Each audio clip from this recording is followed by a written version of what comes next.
לפעמים לא צריך לנסוע כל כך רחוק בשביל חופשה מושלמת.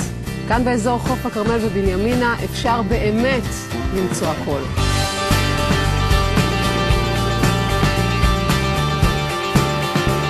אנחנו נסיים את ארוחת הבוקר הנפלאה הזאת, נלך לעשות קצת צחוק.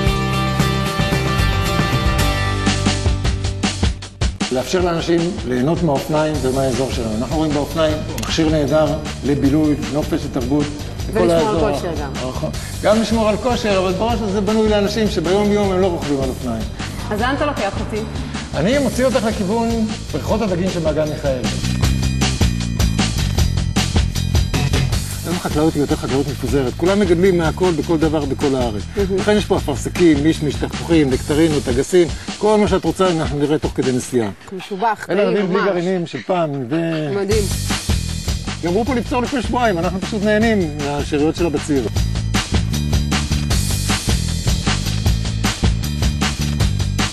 שרון חופשת, לא יעזור לכם כלום.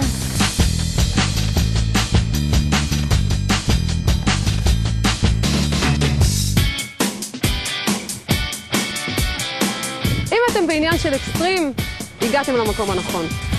כי יותר גבוה מזה, אי אפשר להגיע.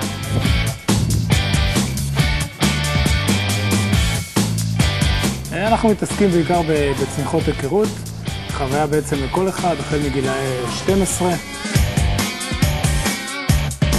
כל אחד יכול לצנוח, אי אפשר להסביר. זה בעצם לבחון את הגבולות, לעשות משהו לא רגיל. מה בעצם אתה מבטיח למי שבא לצנוח? החוויה הכי טובה שהוא עבר בחיים שלו, חוויה שהוא לא ישכח, בדוק. וזה בעצם פעם ראשונה. כן, זו פעם ראשונה, אני מתרגשת בטירוף. מפחדת? קצת, אבל אני מאמינה שפה הצוות ירגיע אותי. איך אתם בעצם נחתים ביחד, צונחים ביחד? מחוברת אליי ברקמה הזאת, באמצעות 4 נקודות, 2 באזור הכתפיים, ועוד 2 באזור המותניים. לפני היציאה מהמטוס, תרשת עליי, אני מהדק אותה. אין בך טיפת פחד. יש, אבל זה טבעי, לא? קצת, יותר התרגשות. אני רוצה לשמוע את הצעקה כשאת קופצת, אבל בכל הכוח.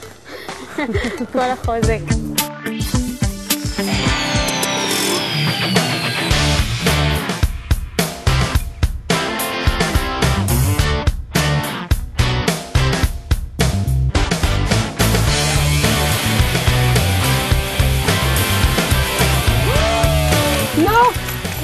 היה מעולה.